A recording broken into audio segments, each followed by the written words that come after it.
terhormat penguji UKIN PPG dalam jabatan tahun 2023. Saya Niluh Widyasari, guru mata pelajaran PPKN di SMK Negeri 1 Negara, sekaligus mahasiswa PPG dalam jabatan kategori 1 tahun 2023, Universitas Mataram, NIM E4B123100020. Pada kesempatan kali ini, hari Senin tanggal 14 Agustus 2023, saya akan melaksanakan praktek pembelajaran uji kinerja dengan materi kasus-kasus pelanggaran hak asasi manusia menggunakan problem based learning. Untuk lebih jelasnya, mari kita simak.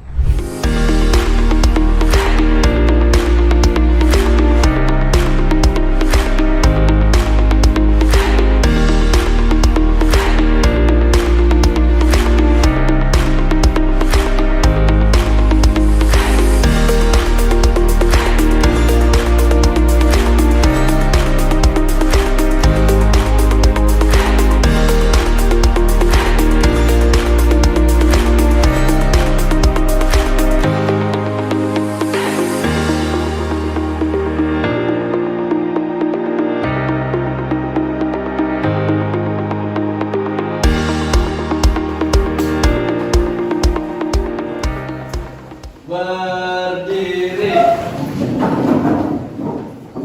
Beri salam. Selamat pagi, gimana kabar kalian hari ini? Baik. Ya, sehat anak-anak? Sehat. Sekarang sebelum mulai kegiatan kita berdoa sejenak ya. Silakan dipimpin yoga.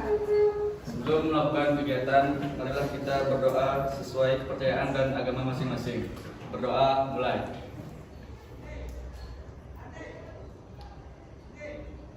Doa selesai.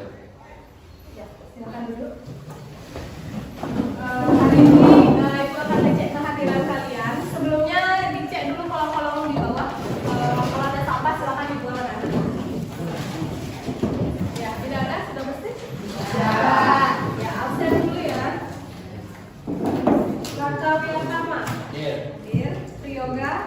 Ibu. Dinda Yunita. Hadir. Dia Ratna. Hadir. Bunga Ayu. Hadir. Raditya Arya. Putri Lestari. Hadir. Antari Niasih. Hadir. Lia Oktaviani. Hadir. Surya Angriyani. Hadir. Ardi Rayanti. Hadir. Astri Andini. Hadir. Yuniari. Hadir. Gita Setia. Hadir. Nathan. Hadir. Suryani. Hadir. Padma Dewi. Hadir. Ita Andayani. Sandi Wiantara. Ya, semua hadir ya. Ya. Terima kasih sudah hadir semua pada pertemuan kali ini anak-anak. Sebelum kita mulai pembelajaran, alangkah baiknya kita menyanyikan satu buah lagu untuk mengenang jasa para pahlawan kita ya. Silakan dipimpin dirijen. Kita berdiri semua anak-anak.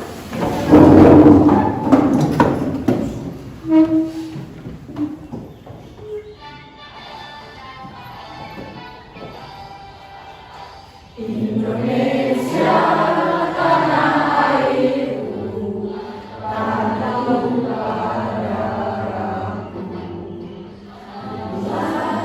Aku berdiri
Indonesia Raya, merdeka, merdeka, hiduplah Indonesia Raya. Ya, silakan terus buat.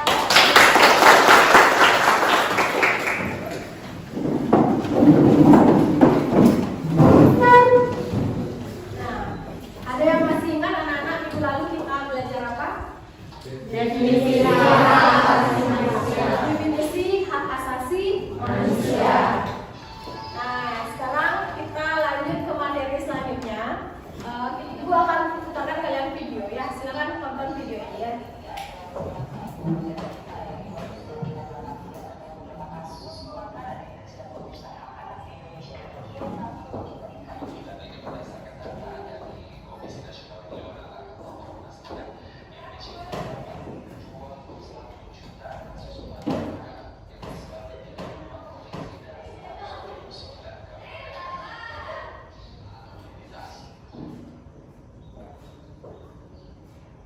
Nah, itu sebuah tayangan video. Sudah kalian tonton? Sudah. Dari tayangan itu, adakah yang bisa memberikan sedikit pemaparan apa materi kita hari ini?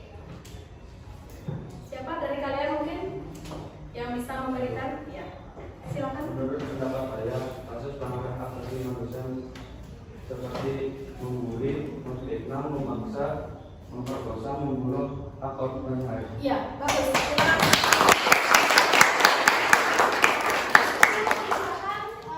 Contoh kasus pelanggaran hak asasi manusia. Nah, contohnya bisa seperti ini ya: bullying, kekerasan, pemerkosaan, dan penganiayaan. Seperti itu ya. Terus, nah materi kita pada pertemuan kali ini yaitu kasus pelanggaran hak asasi manusia. Nah, adapun tujuan pembelajaran yang akan dicapai pada pertemuan kali ini, yang pertama itu adalah melalui tayangan video, peserta didik mampu mengidentifikasi seputar kasus pelanggaran hak asasi manusia. Yang kedua, melalui diskusi kelompok, peserta didik dapat menganalisis kasus pelanggaran hak asasi manusia dari berbagai sumber. Terus yang ketiga, melalui kegiatan observasi, peserta didik dapat menemukan contoh kasus pelanggaran hak asasi manusia di lingkungan sekitar. Dan yang keempat, menyajikan hasil diskusi dengan kegiatan presentasi di depan kelas terkait kasus pelanggaran hak asasi manusia. Nah, manfaat dari pembelajaran kasus pelanggaran hak asasi manusia, adapun manfaat yang bisa kalian dapatkan, yang pertama itu adalah sebagai alat melindungi orang dari kekerasan dan kesewenang-wenangan. Ya. Yang kedua, itu hak asasi manusia mengembangkan saling menghargai antar manusia. Yang ketiga, mendorong tindakan yang dilandasi tanggung jawab. Ya, seperti ya, untuk menjamin hak orang lain. Nah, lanjut kita ke definisi kasus pelanggaran HAM. Silakan dibantu Ibu baca. Definisi kasus pelanggaran HAM atau hak asasi manusia. Setiap perbuatan seseorang atau kelompok orang, termasuk aparat negara, baik disengaja maupun tidak disengaja, atau kelalaian yang secara melawan hukum mengurangi, menghalangi, membatasi, dan atau mencabut hak asasi manusia seseorang atau kelompok orang yang dijamin oleh undang-undang. Ya, itu ya definisi dari hak asasi pelanggaran hak asasi manusia. Adapun dua faktor yang menyebabkan kasus pelanggaran hak asasi manusia. Yang pertama ada faktor internal dan eksternal. Faktor eksternal itu faktor apa? Yang berasal dari dalam, seperti sikap egois, rendahnya kesadaran HAM, dan sikap tidak toleransi. Nah, sikap egois kita bisa seperti mementingkan diri sendiri, ya, menyebabkan orang lain itu untuk menuntut hak saja, tidak pernah melakukan kewajiban. Sedangkan rendahnya kesadaran HAM ini dibuat oleh pelanggaran HAM yang dibuat seenaknya saja. Nah, yang ketiga itu adalah sikap tidak toleran, menyebabkan saling tidak menghargai dan menghormati antar kedudukan orang lain. Ya. Nah, ini adalah faktor eksternal, faktor yang berasal dari luar, ya, dari luar diri manusia. Yang pertama itu ada ketidaktegasan, penyalahgunaan kekuasaan.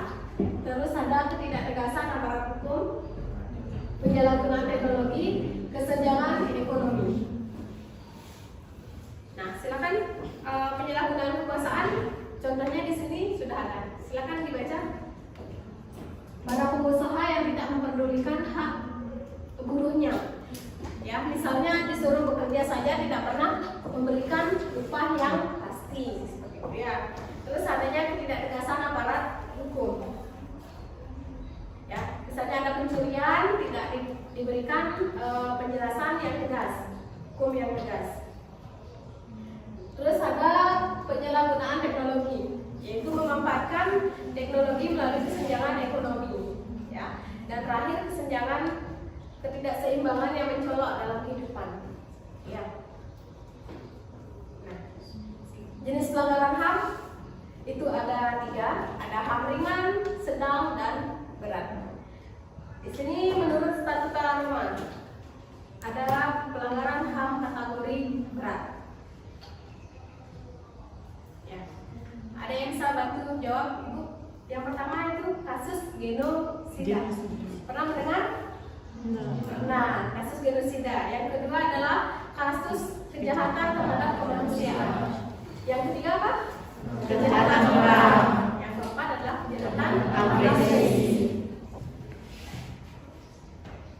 Nah, kejahatan genosida, pembunuhan secara massal yang memusnahkan suatu kelompok besar. Misalnya saja di di Indonesia terjadi kasus pemboman. Itu merupakan contoh kejahatan genosida, menyebabkan seseorang itu meninggal secara massal. Nah, kejahatan terhadap kemanusiaan, ada namanya tindakan yang mengacu pada pembunuhan dengan penyiksaan. Nah, contohnya adalah kasus pada masa Jepang, Romusa, ya, diberikan pekerjaan yang berat tapi tidak pernah digaji, hanya disiksa saja di sana. Nah, yang ketiga adalah kejahatan perang. Di sini tindakan pelanggaran dalam cakupan hukum internasional. Dan yang terakhir adalah kejahatan agresi. Perencanaan, persiapan, eksekusi seseorang dalam posisi yang efektif melakukan kontrol, mengarahkan politik atau militer suatu negara. Ya, itu merupakan contoh kejahatan kategori berat. Nah, mungkin dari kalian ada yang masih bertanya-tanya bagaimana kasus pelanggaran hak asasi manusia yang terjadi di Indonesia. Hari ini Ibu akan berikan kalian sebuah pembahasan. Silakan kalian membagi kelompok. Satu kelompok itu ada 4 orang, 4 sampai 5 orang. Silakan Ibu kasih waktu 5 menit cari kelompok.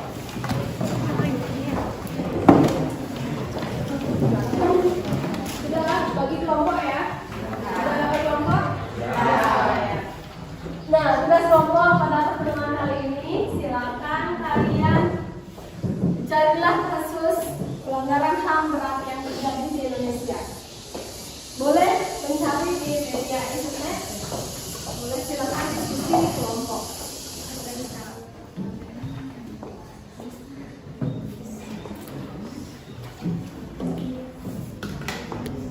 Kalau ada yang perlu ditanyakan, silakan. Di sini bisa dapat.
presentasi ya. Halo semua, selamat pagi. Bagaimana kabarnya hari ini? Jadi, izinkan saya, Idayun Kade Padma Dewi selaku moderator pada kelompok 1 untuk mempresentasikan salah satu tugas kami, yaitu terkait pelanggaran hak asasi manusia berat yang terjadi di Indonesia. Sebelum lanjut, izinkan kami memperkenalkan diri kami masing-masing. Saya atas nama Idayun Kade Padma Dewi, nomor absen 14, teman saya. Perkenalkan, nama saya Komang Adilayanti, absen 18. Perkenalkan, nama saya Kade Asrandini, absen 19. Perkenalkan, nama saya Idayun Kade Padma Lestari, absen 15. Baik, pembukaan kita sudah lalui. Selanjutnya kita langsung ke isi dari topik pembahasan pada presentasi kali ini. Silakan Adila. Kasus-kasus penyelenggaraan HAM yang terjadi di Indonesia. Yang pertama, kasus Marsina. Kasus pembunuhan Marsina terjadi pada 3-4 Mei 1993. Marsina merupakan seorang pekerja dan aktivis wanita yang bekerja di PT Catur Putra Surya Puro. Berawal dari aksi mogok yang dilakukan oleh Marsina dan buruh lainnya yang menuntut kepastian kepada perusahaan yang telah melakukan PHK mereka tanpa alasan. Yang kedua, penembakan mahasiswa Universitas Trisakti pada tanggal 12 Mei 1998. Dalam kasus ini, 4 orang mahasiswa tewas. Mahkamah militer yang menyidangkan kasus ini memvonis 2 terdakwa dengan hukum 4 bulan penjara. 4 terdakwa divonis 2-5 bulan penjara dan 9 orang terdakwa divonis penjara 3-6 tahun. Selanjutnya, kasus-kasus akan dibacakan oleh teman saya. 3 tragedi Semanggi, 1 pada tanggal 13 November 1998. Dalam kasus ini 6 orang mahasiswa tewas. Kemudian terjadi lagi tragedi Semanggi 2 pada tanggal 24 September 1999 yang mengakibatkan seorang mahasiswa tewas. 4 penculikan aktivis pada 1997 atau 1998. Dalam kasus ini 23 orang dinyatakan hilang, 9 orang antaranya telah dibebaskan dan 13 orang belum ditemukan sampai saat ini. Berdasarkan penjelasan dari teman-teman saya, adapun kasus pelanggaran hak asasi manusia yang terjadi di Indonesia menurut analisa kami yaitu kasus Marsina, penembakan mahasiswa Universitas Trisakti, tragedi Semanggi, dan penculikan aktivis tahun 1997 dan 1998. Adapun hak yang dilanggar yaitu hak hidup seorang manusia dan pelanggaran HAM berat. Penyebabnya penyalahgunaan kekuasaan, ketidaktegasan aparat, dan kesenjangan ekonomi. Penyelesaiannya melalui aspek hukum, Undang-Undang Tegas Pelanggaran HAM, penangkapan, penuntutan, dan pemeriksaan. Terima kasih. Baik, itulah isi dari presentasi kami kali ini. Untuk kesimpulannya, jadi kami membawakan 4 kasus pada presentasi, yaitu pertama, kasus Marsina. Kedua, penembakan mahasiswa Universitas Trisakti. Ketiga, tragedi Semanggi 1 pada tanggal 13 November 1998. Dan keempat, terkait penculikan aktivis pada tahun 1997 dan sampai dengan 1998. Sebelum kami tutup presentasi kali ini, kami membuka sesi tanya jawab untuk teman-teman. Siapa yang memiliki pendapat bisa ditanyakan. Sebelumnya, perkenalkan nama saya Ikuman Triagama Endra, absen 39. Saya ingin bertanya, jelaskan latar belakang kasus Marsina. Oke, saya tip dulu. Untuk teman-teman yang lain, apakah memiliki pertanyaan? Ya, silakan. Sebenarnya, kenalkan nama saya Ibrahim Putra, absen 5 dari kelompok 4. Saya ingin bertanya, apa solusi yang berkaitan dengan kasus Marsina? Tadi, teman-teman apakah memiliki pertanyaan? Ya, Sebenarnya, perkenalkan nama saya Ibrahim Kade Sanjibantara, nomor absen 21. Jika dikaitkan dengan nilai instrumental Pancasila, kasus Marsina merupakan ketidaksesuaian dari pasal berapa? apakah dari teman-teman ada yang memiliki pertanyaan lagi? Baik, saya meminta waktu 5 menit untuk mendiskusikan terkait pertanyaan-pertanyaan dari teman-teman sekalian.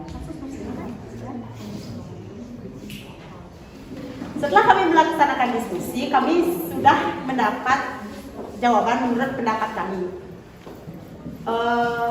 Nomor 1, pertanyaan dari Yoga. Apa yang melatar belakangi kasus pembunuhan Marsinah? Izin menjawab. Kasus pembunuhan Marsinah terjadi pada 3-4 Mei 1993. Marsinah merupakan seorang pekerja dan aktivis wanita yang bekerja di PT Catur Putra Surya Forum. Berawal dari aksi mogok yang dilakukan oleh Marsinah dan buruh lainnya yang menuntut kepastian pada perusahaan yang telah melakukan PHK mereka tanpa alasan. Setelah aksi demo tersebut, Marsinah yang menjadi aktivis buruh ditemukan tewas 5 hari kemudian. Ia tewas di kawasan hutan Wilangan, Nganjuk, Jawa Timur, dalam kondisi mengenaskan. Kasus pelanggaran HAM ini pun belum bisa diselesaikan dan masih menjadi misteri sampai sekarang. Apakah bisa diterima? Terima kasih. Soal izin menjawab pertanyaan dari Raka, apa solusi yang berkaitan dengan kasus Marsinah? Kasus Marsinah dapat diselesaikan dari berbagai aspek, seperti aspek hukum dengan membuat undang-undang yang tegas terkait pelanggaran HAM, aspek politik, di mana pemerintah memegang peranan penting dalam membuat aturan penegakan HAM, aspek sosial dengan memberikan kebebasan pers bagi masyarakat luas dan agama. Apakah bisa diterima? Izin menjawab pertanyaan dari Santi. Jika dikaitkan dengan nilai instrumental, Pancasila kasus Marsinah merupakan ketidaksesuaian dari pasal berapa? Dalam kasus ini termasuk pelanggaran HAM berat yang terdapat pada pasal 9 UU nomor 26 tahun 2000. Dasar hukum yang dilanggar pada Pancasila sila kedua yakni kemanusiaan yang adil dan beradab, dan juga sila kelima keadilan sosial bagi seluruh rakyat Indonesia. Bisa diterima? Bisa. Baik, sebegitu saja presentasi dari kelompok kami. Kami ucapkan terima kasih atas partisipasinya terkait pertanyaan-pertanyaan yang sudah kalian lontarkan. Akhir kata, kami ucapkan terima kasih dan selamat pagi. Bagus ya, untuk kelompok 1 silakan, kelompok 2 silakan maju. Perkenalkan, nama saya Nikomo Yuniari Widyastuti, bisa dipanggil Yuni sebagai moderator, dan teman saya Ayulia Oktaviani. Nah, adapun dua kasus yang kelompok kami dapat, yaitu yang pertama, saya akan membahas kasus kerusuhan Tanjung Priok. Nah, kerusuhan Tanjung Priok tanggal 12 September 1984. Dalam kasus ini, 24 orang tewas, 36 orang luka berat, dan 19 orang luka ringan. Keputusan majelis hakim terhadap kasus ini menetapkan 14 terdakwa. Seluruhnya dinyatakan bebas. Nah, hak yang dilanggar yaitu yang pertama, hak menyatakan pendapat dan hak hidup. Adapun penyebabnya yaitu penyalahgunaan kekuasaan, dan penyelesaiannya yaitu pengadilan HAM dan UU tegas. Nah, selanjutnya dibacakan oleh Penyerbuan kantor Partai Demokrasi Indonesia tanggal 27 Juli 1996. Dalam kasus ini 5 orang tewas, 149 orang luka-luka, dan 23 orang hilang. Adapun hak yang dilanggar adalah penangkapan dan penahanan secara sewenang-wenang. Penyebabnya yaitu penyalahgunaan teknologi dan kesenjangan ekonomi. Kemudian penyelesaiannya memberikan kebebasan pers bagi masyarakat luas. Apabila teman-teman memiliki unek-unek atau pertanyaan, kami buka sesi tanya jawab. Dipersilakan. Ya, silakan yang ingin bertanya, sebutkan nama dan nomor absen. Perkenalkan, nama saya Mama Andayanti, bisa dipanggil Agila. Izinkan saya memberi pertanyaan. Latar belakang kasus Tanjung Priok. Ya, silakan ditampung. Apa ada lagi yang ingin bertanya? Boleh, silakan. Perkenalkan, nama saya Ida Eko Deputi Lestari, absen 15. Izin bertanya, mengapa peristiwa Tanjung Priok dianggap bentuk pelanggaran terhadap hak asasi manusia? Terima kasih. Baik, mohon izin untuk Ibu dan kelompok Yuni, saya izin untuk bertanya. Apa saja bentuk pelanggaran HAM yang terjadi dalam kasus Tanjung Priok? Sekian, terima kasih. Kami minta waktu 5 menit untuk berdiskusi sebentar. Izin menjawab pertanyaan dari Adila. Latar belakang peristiwa Tanjung Priok. Peristiwa Tanjung Priok merupakan satu di antara contoh kasus pelanggaran HAM di Indonesia yang cukup terkenal. Kasus ini terjadi pada 1984 antara aparat dengan warga sekitar. Pemicu peristiwa terjadi akibat masalah SARA dan unsur politis. Warga sekitar melakukan demonstrasi pada pemerintah karena menolak pemilihan makam keramat Mbah Priok. Untuk pertanyaan kedua, izin menjawab pertanyaan dari Dayu. Pertanyaannya, mengapa peristiwa Tanjung Priok dianggap bentuk pelanggaran terhadap hak asasi manusia? Karena tindakan represi Orde Baru.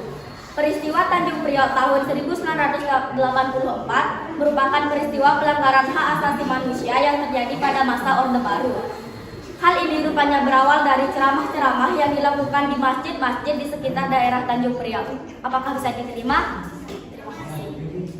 Peristiwa kasus Tanjung Priok adalah sebagai contoh pelanggaran hak asasi manusia berat. Jadi sudah jelas bahwa dalam kasus Tanjung Priok terjadi pelanggaran hak asasi manusia berat berupa penangkapan massal dan penahanan sewenang-wenang. Apakah bisa diterima? Bisa, terima kasih. Izin menyimpulkan, jadi kelompok kami mendapatkan 2 kasus pelanggaran berat, yaitu yang pertama 1 kerusuhan Tanjung Priok, 2 penyerbuan kantor Partai Demokrasi. Kami apabila ada kesalahan kami memohon maaf dan kami tutup presentasi ini dengan ucapan terima kasih.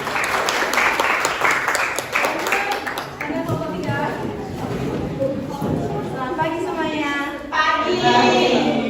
Berdirinya saya dan kelompok saya itu akan mempresentasikan hasil diskusi yang telah kami jalankan tadi. Sebelum lanjut, perkenalkan nama saya Niko Masriani.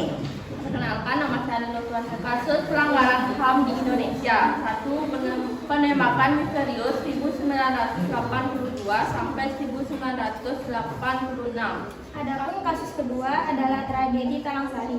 Tragedi Talangsari yang terjadi di Lampung pada 7 Februari 1989 termasuk dalam salah satu pelanggaran HAM berat di Indonesia. Akhirnya kelompok Masidi dituduh radikal dan mendapat perlakuan. Sekian dari presentasi dari kami. Sebelum ditutup, adakah yang ingin bertanya? Kami buka sesi tanya jawab. Izin bertanya, apakah penembakan misterius termasuk pelanggaran dari HAM? Ada yang lagi yang ingin bertanya? Apa penyebab terjadinya tragedi Talangsari? Terima kasih. Perkenalkan, nama saya Ibu Danayani, absen 34. Izin bertanya, bagaimana penyelesaian peristiwa Talangsari Lampung 1980? Terima kasih. Baik, izinkan kami untuk 5 menit untuk menjawab pertanyaan dari kalian.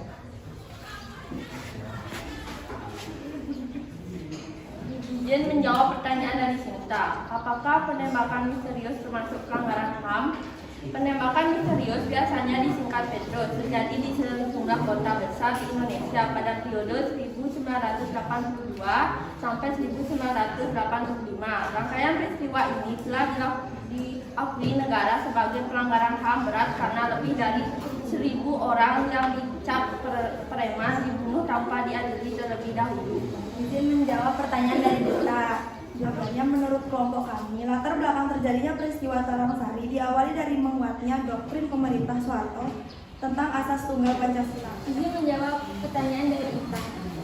Penyelesaian peristiwa Talangsari dilakukan secara non-yudisial dengan menyelenggarakan program pemulihan HAM melalui pemenuhan hak dasar. Sekian presentasi dari kami. Mohon maaf jika ada kesalahan kata dari kelompok kami. Sebelum kami undur diri, ada satu pantun yang kami akan lanjutkan. Umur kakek sudah menua, namun tetap mencari kekasih. Sekian presentasi dari kami semua. Sampai jumpa dan terima kasih. Lanjut kelompok terakhir. Selamat pagi semuanya. Nah, peristiwa apa yang terjadi pada tahun 1965, pada tahun 1965 atau 1966 telah terjadi peristiwa pelanggaran HAM berat terhadap G30S atau PKI merujuk pada peristiwa pemberontakan PKI yang terjadi pada tanggal 30 September 1965. Mencuatnya gerakan ini adalah ketidakharmonisan hubungan anggota TNI dan PKI. Baik, kami buka sesi tanya jawab. Pelanggaran apa saja sih yang terjadi pada peristiwa G30S PKI? Ada yang mau tanya lagi? Perkenalkan, nama saya Niko Mangtia Herlina. Izin bertanya, bagaimana dampak dari peristiwa G30 SPKI bagi bangsa Indonesia? Baik, izin bertanya. Perkenalkan, nama saya Niko Mayuniaun. Bagaimana upaya pemerintah dalam mengatasi gerakan 30 September 1965? Pertanyaannya, mengapa setelah peristiwa gerakan 30 September 1965 timbul aksi menuntut pembubaran PKI di kalangan masyarakat luas?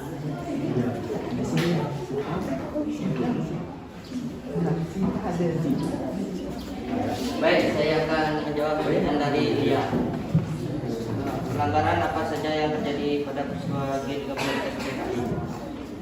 Polanya antara lain pembunuhan, pemusnahan, perbudakan, pengusiran, atau pemindahan penduduk secara paksa, penyiksaan, pemerkosaan, penganiayaan, dan penghilangan orang secara paksa. Bisa diterima? Baik, di sini saya akan menjawab pertanyaan dari Lina. Bagaimana dampak dari peristiwa G30 SPKI bagi bangsa Indonesia? Berikut ini dampak G30 SPKI bagi bangsa Indonesia. Kekuatan politik di Indonesia sudah hancur setelah kegagalan kudeta tersebut. Kewibawaan Presiden Soekarno berkurang. Bersatunya TNI dan kaum agama untuk membalas PKI. Bisa dimengerti? Baik, saya akan menjawab pertanyaan dari Yuni.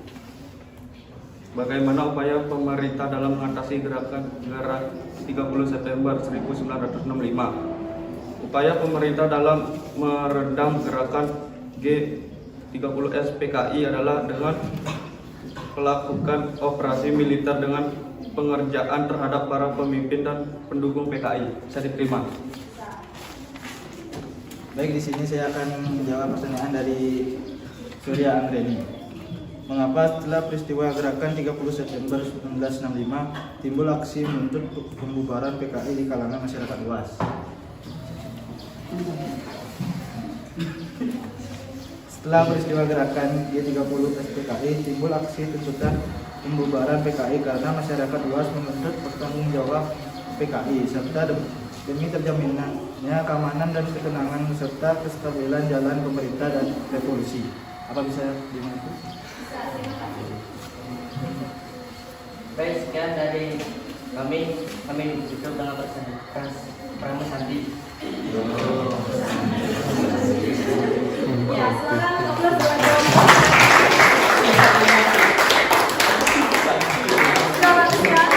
bagus jawabannya. Nah, itu adalah beberapa contoh kasus pelanggaran hak asasi manusia yang terjadi di Indonesia. Pada dasarnya pelanggaran hak asasi manusia itu adalah ketika dilakukan oleh oknum.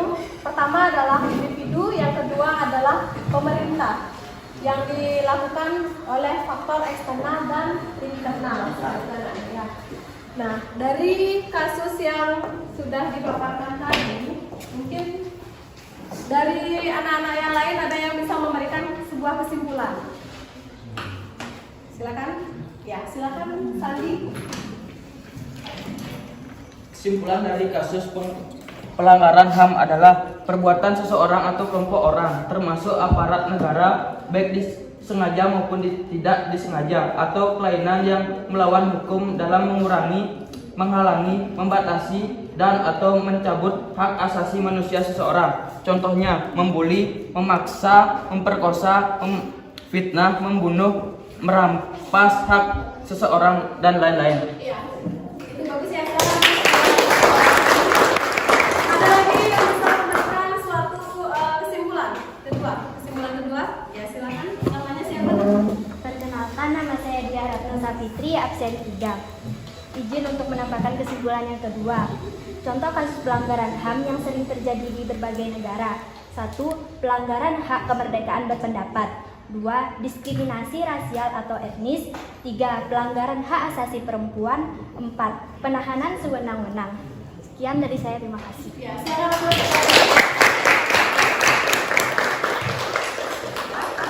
Lanjutkan. Nah, sudah yang tadi sudah Ibu berikan kalian masing-masing LKPD ya. Silakan nanti sambil jalan kerjakan di rumah LKPD kalian. kita kumpulkan minggu depan kalau tidak selesai ya. Jadi refleksi sekarang. Bagaimana perasaan kalian pada pertemuan kali ini anak-anak? Senang? Apalagi perasaan kalian anak-anak? Seru ya? Seru ya? Mantap. Nah, pertemuan karena waktu, pertemuan kali ini Ibu akhiri. Silakan nanti kita ketemu minggu depan dengan materi upaya penegakan hak asasi manusia. Ya, kita akhiri pertemuan pada pagi ini. Silakan kita tutup dengan doa. Silakan berdoa dulu. Berdiri. Setelah melakukan kegiatan, marilah kita berdoa sesuai kepercayaan dan agama masing-masing. Berdoa mulai. Doa selesai. Ya. Akhir kata Ibu ucapkan terima kasih dan selamat pagi anak-anak. Pagi.